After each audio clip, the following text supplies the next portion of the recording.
కొంతమంది లీడర్లు ఓట్ల ముంగట గట్టిగా మాట్లాడుతుంటారు, పడని పార్టీల మీద దుబ్బెత్తిపోస్తుంటారు, సవాళ్ళు ఈసురుతుంటారు. అటెంక సవాళ్ళల్లో ఓడిపోయినాక మాట మారుస్తుంటారు. అగో అట్లనే ఏపీ ఓట్లలో ఇసిరిన సవాళ్ళు ఓడిపోయినందుకు ఈసారి ఏమో అంటుండు ఎన్నుర్రి. నమస్కారం అండి. నమస్తే సార్, పద్మనాభన్ సార్. ఏం సంగతి ఇట్లొచ్చిర్రు? ఈ మధ్య జరిగిన ఎన్నికల్లో పరాజయం జగన్మోహన్ రెడ్డి గారికి వచ్చింది. అవును సార్, అది అందరికీ ఎరుకున్నదే కదా, నిన్నటి ముచ్చటేనాయే. వారు కోట్లాది రూపాయలు సంక్షేమ కార్యక్రమాలు పేదవారికి ఆక్సిజన్ ముఖ్యమంత్రి ఎవరంటే జగన్మోహన్ రెడ్డి గారు. సరే, సంక్షేమ పథకాలు ఉంటే సరిపోతుందా సార్? గింత అభివృద్ధి కూడా ఉండాలి కదా మరి. సంక్షేమం కన్నా అభివృద్ధి మీద ఇంట్రెస్టా, లేకపోతే వీరు పెట్టిన సంక్షేమ పథకాలను మించిపోయి ఎదుటి పార్టీ వారు పెట్టడం వల్ల అటు మొగ్గారా అన్నది పెద్ద ప్రశ్న అండి. అంటే ఏమంటారు మీరు? సంక్షేమ పథకాలనే నమ్ముకుర్రు, అభివృద్ధి ఏం చేయలేదు అంటారు, గంతేనా? అదేంది సార్, అభివృద్ధి అనగానే గమ్మునైతిరి. సరే, మాకెందుకు గాని మీరేం చెప్పాలనుకుంటుర్రో చెప్పురి సార్.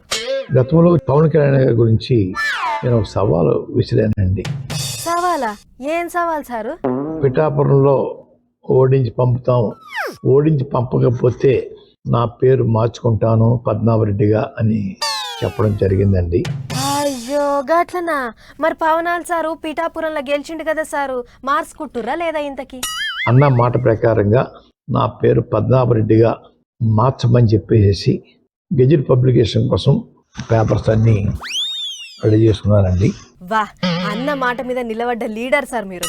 అన్నట్టు మిమ్మల్ని పద్మనాభం అని కాకుండా ఇంకేదో పేరు పెట్టి పిలుస్తున్నారంట, ఏంది సార్? ఉప్మా పద్మనాభం అంటున్నారండి.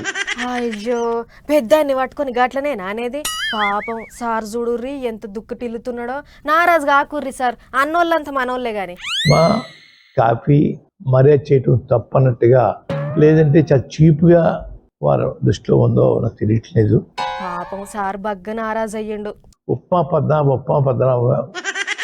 అనే వారిని నేను మీరు ఎవరైతే ప్రేమిస్తున్నారో వారి చేత రోజు పలావులు పెట్టించండి. పలావులు పవన్ కళ్యాణ్గా వారిని తయారు చేయండి. సరే తీయుర్రి సార్, అన్నోళ్ళంతా మనోళ్ళే గాని. ఆఖరికి అధికారంలోకి వచ్చిన వాళ్ళకు ఏమన్నా చెప్పాలనుకుంటుర్రా మీరు? కూటమి నాయకులు గెలిచినందుకు వారందరికీ శుభాకాంక్షలు తెలియజేస్తా ఉన్నాను.